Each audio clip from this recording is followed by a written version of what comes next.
Hello YouTube chess lovers and my friends, this is Gunjan here. Welcome to my third episode of Lowenthal Sicilian Repruta from the black perspective. After e4, c5, knight to f3, knight to c6, d4, c captures d4, knight captures d4 and the move e5. In the last episode, we have covered all the sideline knight moves and we come to the conclusion that they are pretty harmless to the black camp, and even after the move knight to b5 and a6, if white knight retrieve back to either c3 or a3, then again those variations doesn't give any sort of comfortable game for the white camp. So if white has to keep his slight advantage, then he has to play knight to d6 check, and after bishop captures d6, queen captures d6 and the move queen to f6, we have reached the starting point of the Lowenthal Sicilian. Now as per the introduction, there are 6 queen moves exist, and in ascending order we are going to look each by turn in detail. In this video we are going to concentrate on the move queen to d3, which is the least popular choice by a white camp, and I have a very bad memory with this move. I still remember that when I have completed my Lowenthal Sicilian Repruta, I was so excited, and just within the first game my opponent churned out this move, which gives me ultimate shock, as at that time I didn't even know that this move exists. Eventually, I lost the game, and the lesson learned that you cannot underestimate even lesser move played by the white. Looking at this move right now, I think it's not a good choice by white camp, and there are 2 good reasons. Number 1, this queen is blocking the view of the light square bishop, and the second important point is, in almost all the lines, the break we are looking is d5. And if you look at the queen location, it can certainly get hit by knight to b4, which allow this thematic push d5. So all in all, if you know about few things, then you are completely fine against this move order. Now the first memory mark you have to remember is, apart from queen to d1, if white churn out any other queen moves, then black's first move is very obvious. Knight to e7, looking at to support the d5 break. So accordingly, white needs to stop it, and the main lines start with knight to c3. However, white can also play the move c4, which unfortunately never happened in any game, and I can see a good reason about it, because it gives away this juicy square where black knight can jump on it.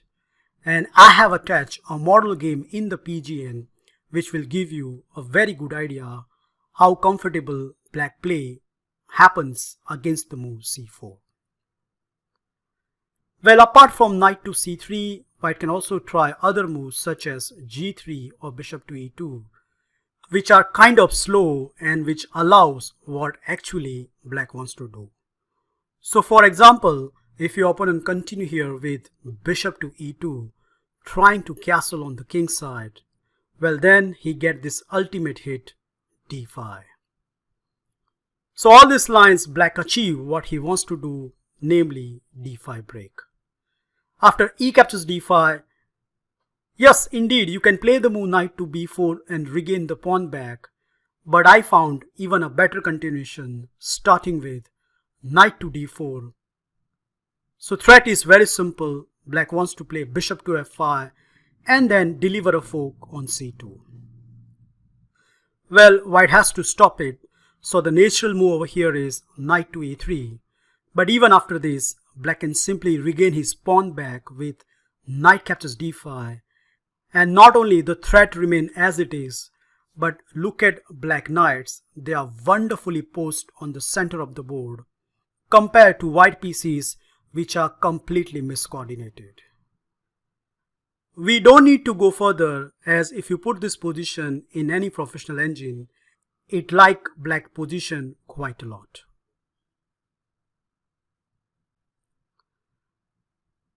So it is pretty clear that white cannot play any slow moves and he has to play with knight to c3. So at first glance it looks like white has prevented our thematic break. But guess what? Nope, we are going to play the move d5 anyways, and this is the second important memory marker. Remember, in queen to d3 line, you will always play the move d5 and sacrifice the pawn. Amazingly enough, it is now white who has to be careful, as he has to know exactly how he is going to capture on the d5 square. For example, white can already go wrong if he captures with the pawn, as after the move knight to b4. Not only black is attacking twice on d5, but white queen has to go to the e4 square in order to save the disaster.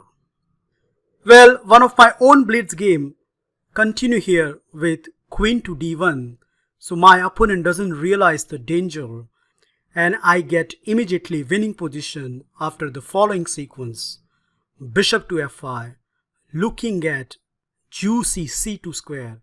So white has the only defense, bishop to d3, and after that I calmly continue with rook to d8. After white's a3, knight captures d5, knight captures d5, and now rook captures d5 already gives a winning gauge to the black camp.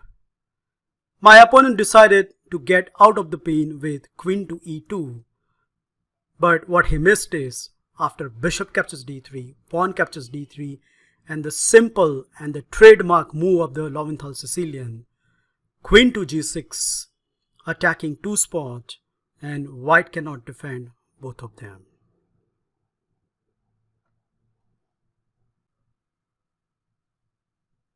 So that means white has to play queen to e4 in order to not only support on c2 but counter-attacking the loose b4 knight.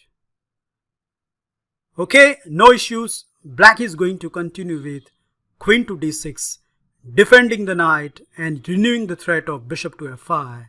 And kindly note that if your opponent continue with bishop to g5, then f6 is a very strong reply.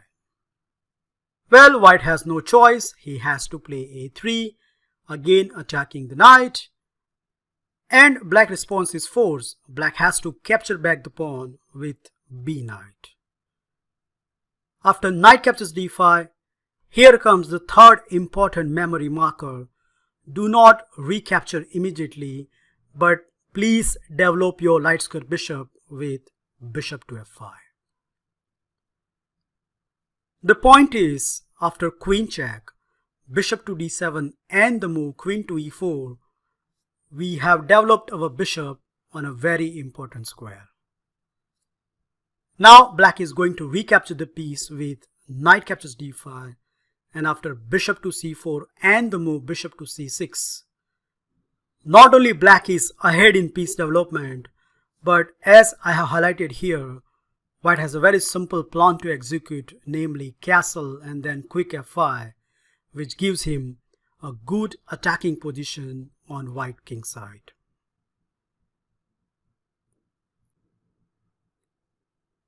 Okay, so it is very obvious that white has to capture this pawn with his own knight. After that, we are going to capture this knight with e7 knight. Again, white is in a crossroad and he has to play the right move, namely queen captures d5. If he continue with e captures d5, then black get the instantly winning position after this very natural move, knight to d4, and the threat is very obvious, bishop to f5, and you can check it by yourself. there is no way white can defend this threat. One of the game in the database continue with queen to d1, but after queen to g6, black is attacking two soft spots and unfortunately white cannot defend both the threat.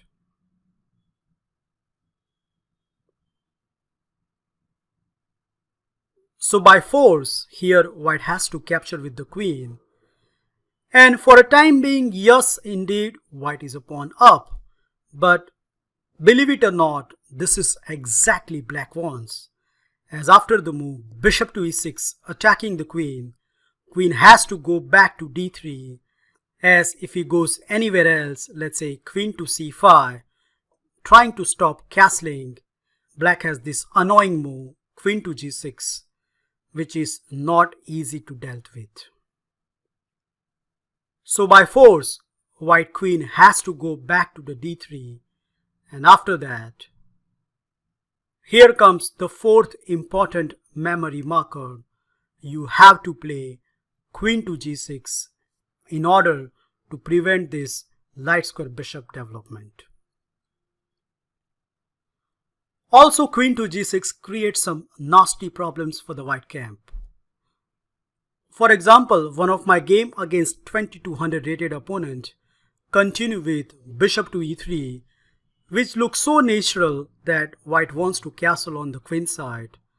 But after just one move, knight to b4, and my opponent realized that he lost the pawn on a broad daylight.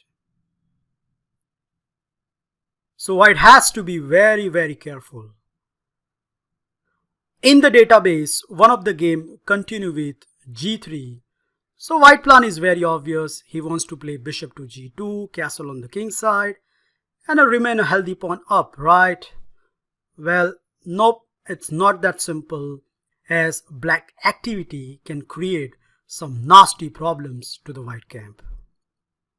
Rightly so, black continue with knight to b4, the same old story, attacking two spots, and accordingly, right now, white has the only defense, queen to e2, saving both the threats.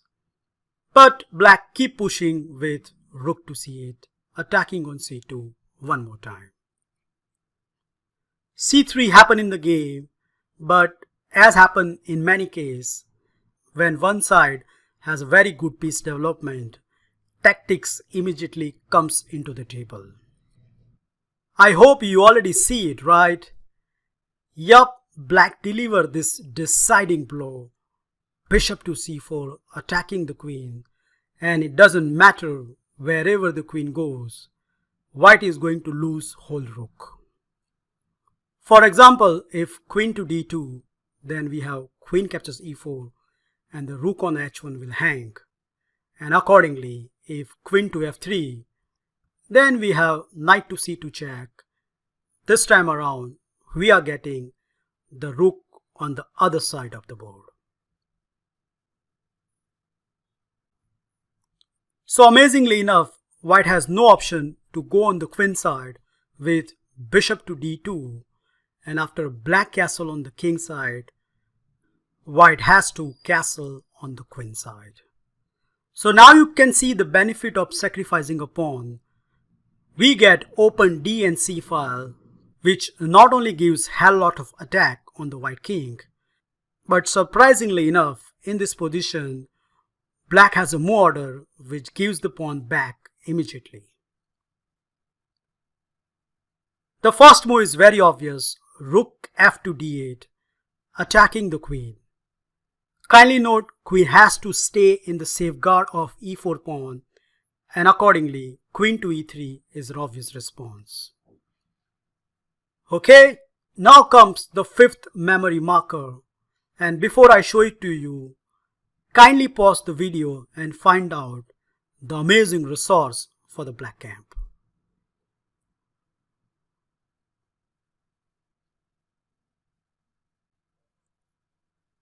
Did you find it? Let's see. I hope you find this deciding blow. Boom! What a move!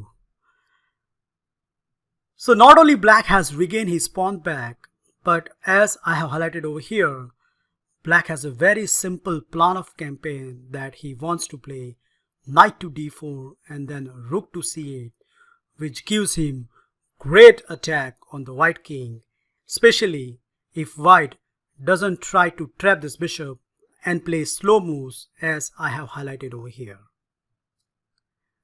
But hang on, many of you will ask a simple question.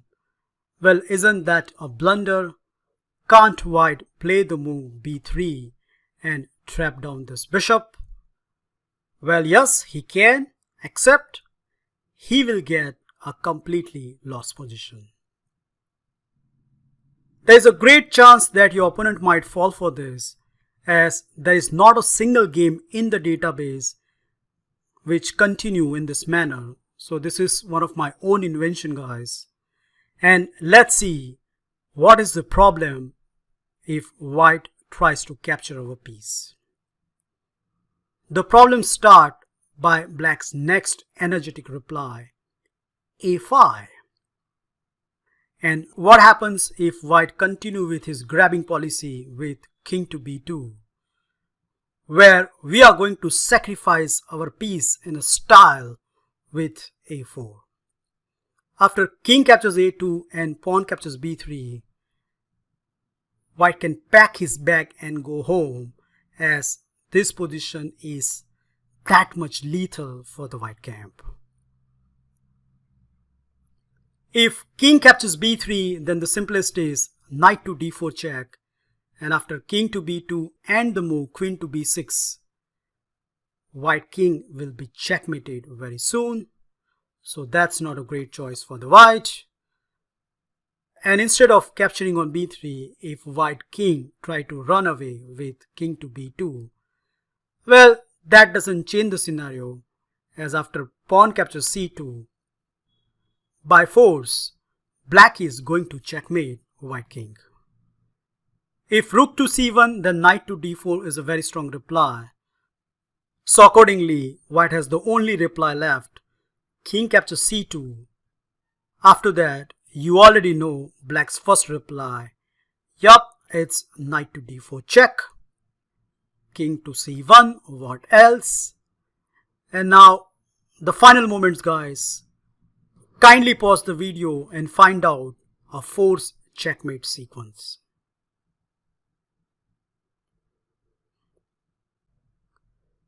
Okay, let's start.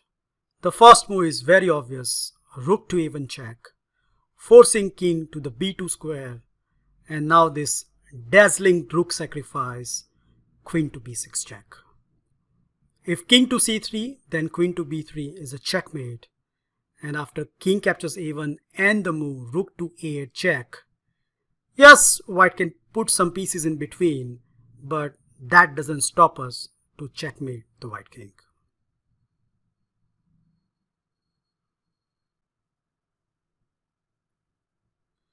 That's it, guys. I think the continuation I have shown are more than enough to play against this tricky line queen to d3. The only thing you have to remember is when white plays the move knight to c3, just sacrifice the d5 pawn and give the options to the white in which variation he wants to lose. Thank you for watching this video. Feel free to like, subscribe and comment, and I see you in my 4th episode. Bye and take care.